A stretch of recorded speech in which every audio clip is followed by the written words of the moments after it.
Assalamualaikum warahmatullahi wabarakatuh. Jumpa lagi dengan saya Yahya Hidayat. Hari ini saya mau belajar, mau ngaji tentang filsafat bersama Pak Herman.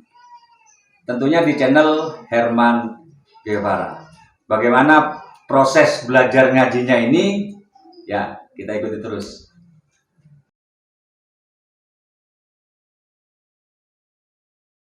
Hari ini saya bertemu dengan Pak Herman di kediaman beliau. Jadi saya sudah kontak beliaunya, niat dalam hati ingin belajar filsafat. Jadi pelan-pelan di channel ini nanti kita akan membahas tentang ngaji filsafat. Pak Herman, saya ini mau nanya sebenarnya, seberapa penting kita itu belajar filsafat.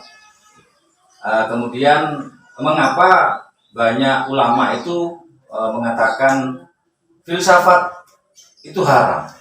Berarti kalau kita belajar filsafat juga haram dong hukumnya. Seperti itu, Pak. Oke. Memang selama ini kita melihat dan kita mendengar bahwa filsafat itu sulit. Di dunia ini tidak ada satupun yang sulit termasuk filsafat. Seberapa penting kita belajar filsafat itu tergantung dari mana kita mau. Apapun di dunia ini kalau dipelajari untuk kebajikan, saya kira jadi penting.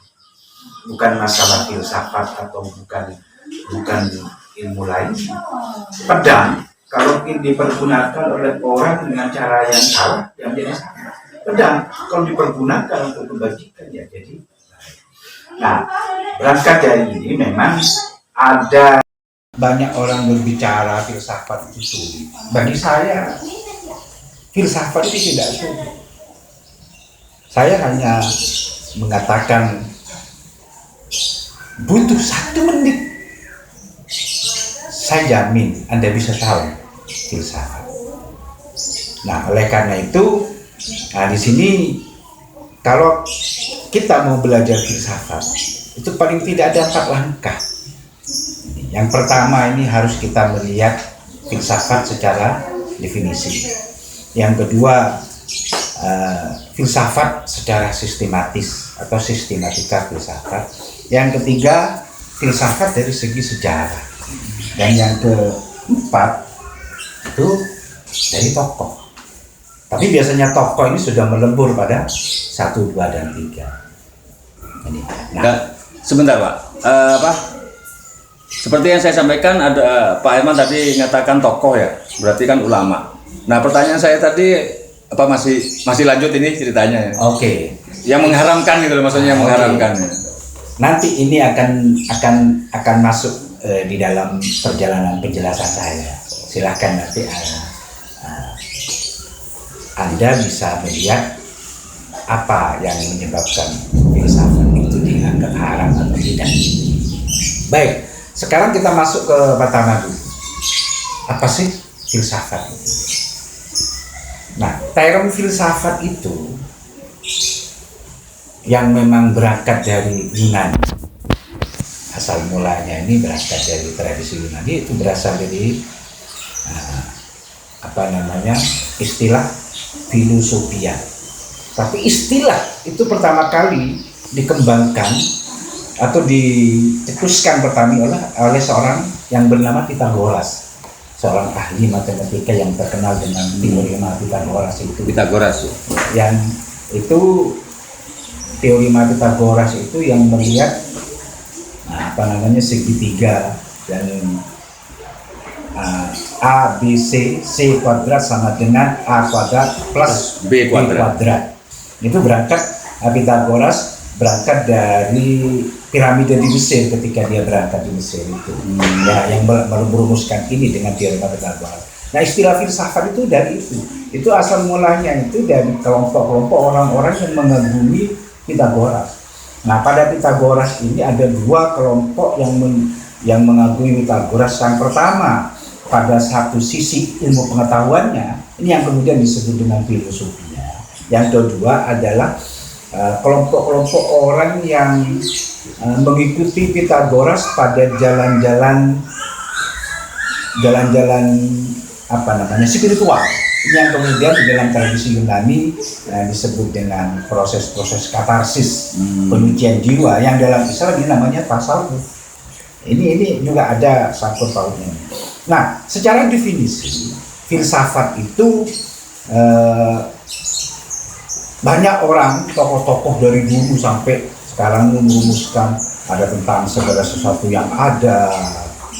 Tapi saya menganggap bahwa yang namanya filsafat itu adalah suatu permenungan, suatu refleksi kritis, sistematis, rasional, radikal, secara komprehensif, integral tentang segala sesuatu yang ada dan yang mungkin ada untuk mendapatkan pengetahuan sehingga kita bisa menjadi bijaksana.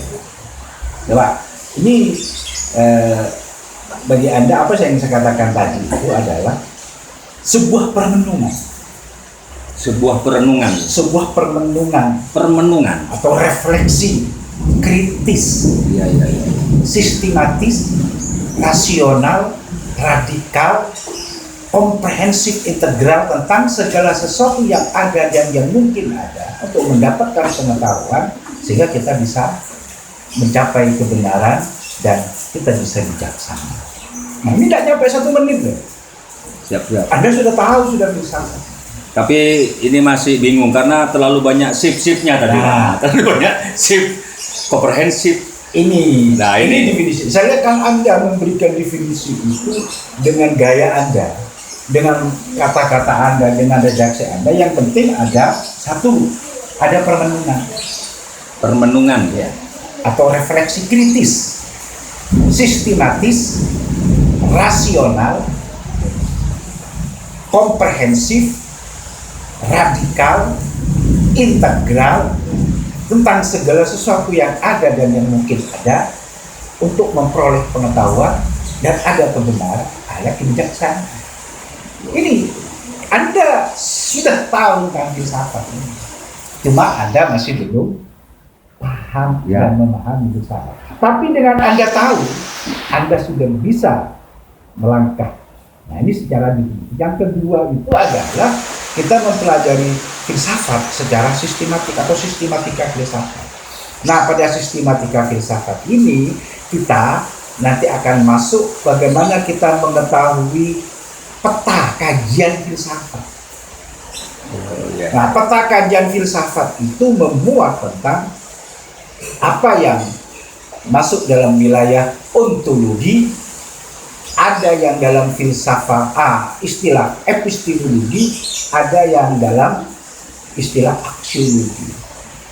Nah, ini dalam sistematika filsafat. Nah, di dalam sejarah ini nanti kita akan mengupas tentang bagaimana sejarah filsafat, baik mulai dari Yunani klasik, kemudian yang disebut dengan filsafat alam, yang kedua masuk ke era Sokrates, kemudian di sini ada Plato, ada Aristoteles, kemudian era patristik, kemudian era modern, era validitas ilmu-ilmu, dan kemudian era simbol. Nah, di dalam sejarah ini banyak para penulis filsafat di barat itu pada era patristik itu tidak pernah memasukkan dimensi filsafat Islam tersendiri secara periodisasi, tapi masuk ke dalam wilayah patristik.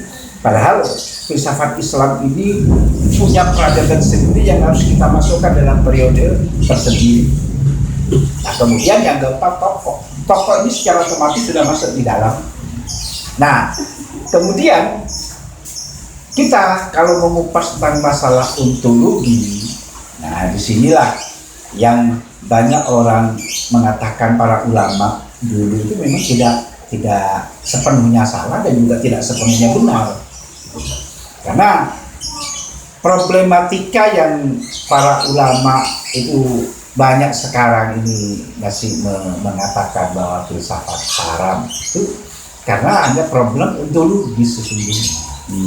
Karena filsafat itu tidak hanya ontologi, tapi adalah epistemologi dan aksiologi. Nah, kalau filsafat itu diharamkan, banyak di pesantren-pesantren ulama-ulama itu juga belajar filsafat.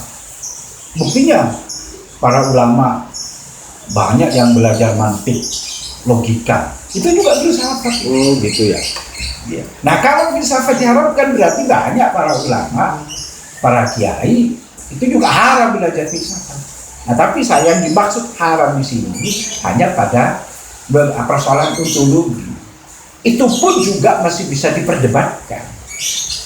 Karena sesungguhnya filsafat dikatakan haram itu kan bermula dari karya Al-Ghazali dalam kitabnya itu Tahfudz Falasifah, di mana Al-Ghazali banyak pada era itu zaman Al-Ghazali melakukan kritik-kritik terhadap filsafat peripatitik yang waktu itu muncul.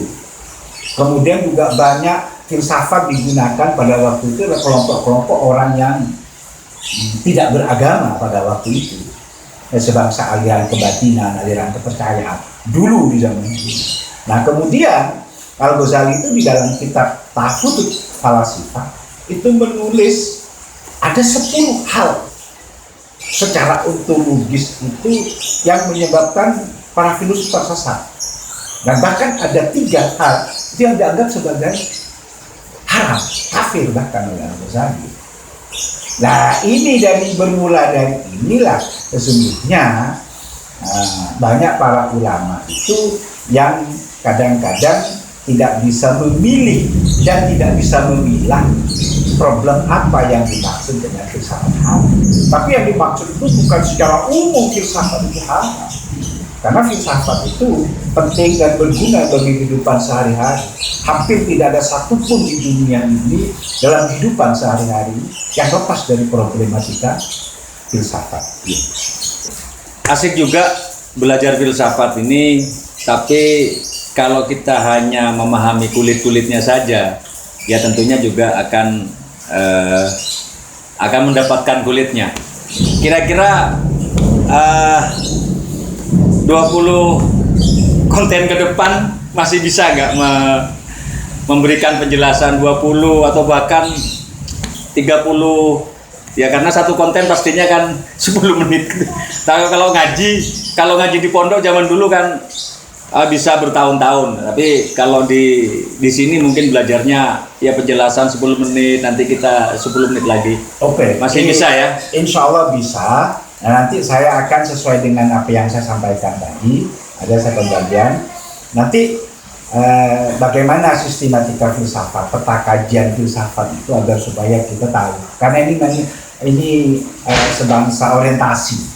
Artinya orientasi ini mengenal agak mendalam agar supaya kita tidak tersesat jalan dalam mempelajari filsafat. Nah, saya tidak mengatakan saya ahli filsafat, tapi paling tidak saya tahu. Nah, dalam Al-Quran itu sudah banyak disebutkan. Bertanyalah kepada ahlinya. Nah, kalau saya dianggap ahli, ya semoga saya nanti bisa menjadi ahli. Tapi saya tidak merasa menjadi ahli. Ya. Jadi hanya saya tahulah sedikit tentang itu. Terima kasih Pak Herman.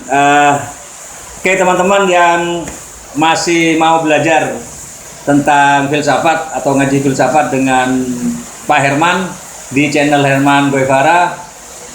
Sampai di sini dulu, kita ketemu di video-video berikutnya. Assalamualaikum warahmatullahi wabarakatuh. Waalaikumsalam.